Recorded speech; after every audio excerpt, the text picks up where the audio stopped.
Un coup de projecteur sur un spectacle qui rend hommage avec beaucoup d'humour à l'une des premières féministes et humanistes de l'histoire, Olympe de Gouges. Le spectacle est intitulé Olympe de Gouges, de l'intérêt d'ouvrir sa gueule ou pas, par la Bretzel Company, que l'on salue en coulisses actuellement. À tout à l'heure. Tout de suite, on va parler théâtre, et théâtre un peu particulier, avec ce qu'on appelle une conférence historico-décalée. Quesaco, tiens, pour reprendre un terme provençal, elles vont tout nous dire.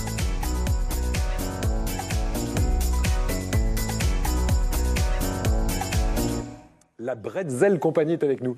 C'est pourtant une compagnie d'ici ou vous venez d'Alsace? Parce que je me suis posé la question. Qui répond? Catherine, tiens. Oui, alors moi je ne viens pas d'Alsace, hein. Je suis d'origine belge, mais c'est Muriel qui est originaire d'Alsace, de son nom Chen. Et donc comme son premier spectacle s'appelait Le Noël de Mademoiselle Bretzel, où elle cuisait des bredele en public, elle a créé la Bretzel Company, mais je parle à ta place en fait. Non, mais c'est très bien, tu as tout dit. Voilà. Non, parce que ça intrigue la Bretzel Company en se disant que vous tournez essentiellement dans la région Provence-Alpes-Côte d'Azur. Catherine Schwarzenbroek, presque. Muriel Chen et Laure de Sertine. On va les retrouver toutes les trois sur une scène dans le rôle de conférencières. Des conférencières qui vont nous expliquer de façon assez humoristique la vie d'Olympe de Gouges. On rappelle qui est Olympe de Gouges très rapidement? Oui, alors vas-y. Alors en fait, Olympe de Gouges, c'est une femme du XVIIIe siècle, auteure de théâtre et d'écrits politiques.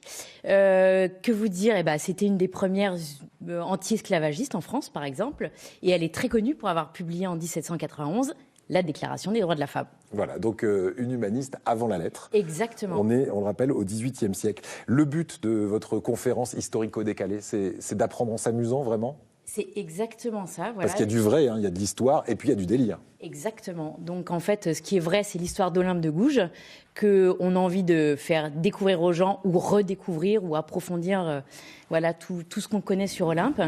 Et puis aussi, dans le cadre de la création du spectacle, on en est venu aussi à parler de nous. Ouais. En fait, sa vie de femme à l'époque, et puis nous, notre vie de femme actuellement. Voilà, la corrélation qui existe entre Olympe de Gouges et nous, femmes d'aujourd'hui, femmes actuelles, voilà.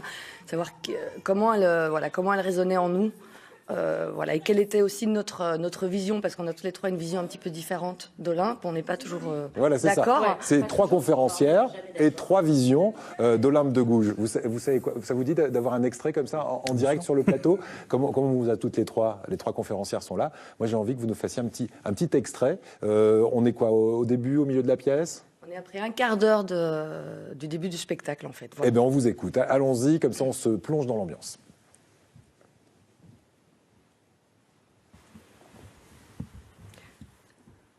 Découvrons à présent qui est réellement Olympe de Gouges.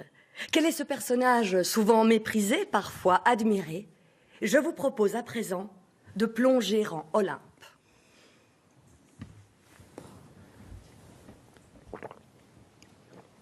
Voyons par exemple comment elle se présente. On me dit souvent que je suis jolie. Je ne veux pas le croire puisque je fais à la journée des toilettes éternelles pour m'embellir. J'abhorre les hommes faux, je déteste les méchants, je chasse les flatteurs. J'appelle un chat un chat. Vous ne trouvez pas que je lui ressemble? Les yeux? Ah non, elle était plutôt comme moi. Les cheveux? Moi, je la voyais plus grande. Hein. Non, j'ai lu qu'elle était petite, avec des petits seins et des yeux marrons. C'est tout moi. Je suis d'un naturel gai. Je ris de ce qui doit m'arriver. Fière avec tout le monde.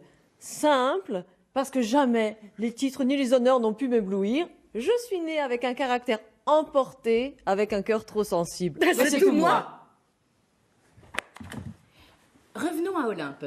Olympe, en tant que courtisane, fréquente les salons. Celui de Madame de Montesson, elle rencontre la duchesse de Beauharnais, parle mettant petit cause, mange des chocolats frais au cognac. Oui, toutefois, elle n'a pas fait que bouffer dans ces salons, Laure. Tout à fait, Catherine, elle n'a pas fait que bouffer. Elle philosophe aussi. Et croyez-moi, elle n'a pas la langue dans sa poche. C'est pour ça que ses amis la poussent à écrire, ce qui n'a pas été facile pour elle. À peine j'étais entrée en littérature que les merveilleux de la cour prétendirent qu'il valait mieux que je fasse l'amour que des livres. Les hommes soutiennent que nous ne sommes propres qu'à conduire un ménage et que les femmes qui se livrent à la littérature sont des êtres insupportables à la société. On nous a exclus de tout pouvoir, de tout savoir. On ne s'est pas encore avisé de nous ôter celui d'écrire, cela est fort heureux. Certains me reprochent de ne pas savoir écrire avec élégance. J'avoue mon ignorance. Un instinct naturel fait toute ma science. C'est vrai qu'à l'époque, elle dicte à son secrétaire de façon très instinctive. Oui, car comme le dit Rousseau, quand le style est trop étudié, l'écrivain ment. Mais tout à fait, Catherine, tu as parfaitement raison. C'est vrai qu'à l'époque, Olympe était à fond pour Rousseau. Ce qui m'étonne, parce qu'il était hyper dur avec les femmes. En fait, elle était pour Rousseau, parce que comme lui, elle était contre Voltaire. Et pourquoi? Son père était contre Voltaire, donc comme lui, elle était pour Rousseau. Je me permets de te contredire. Laure, si elle est pour Rousseau, c'est parce que comme lui, elle défend une intelligence naturelle. Et comme elle n'a pas eu d'instruction, elle adore cette théorie. Tu as lu Rousseau, là, toi? Bien sûr, j'ai lu tout Rousseau. Je crois qu'on va s'arrêter là parce que c'est un extrait de la pièce. On ne voudrait pas vous faire toute la pièce non plus, mais en tout cas, on a bien compris l'esprit. Et si vous allez les voir, vous aurez peut-être droit à un petit fou rire au démarrage de la pièce. Puis vous m'avez dit, on a souvent un grand fou rire au début de la conférence. Pourquoi très vite? Oui, c'est un moment en fait où Catherine m'interrompt et je lui dis de façon très sèche comme ça, autant pour moi. Ouais.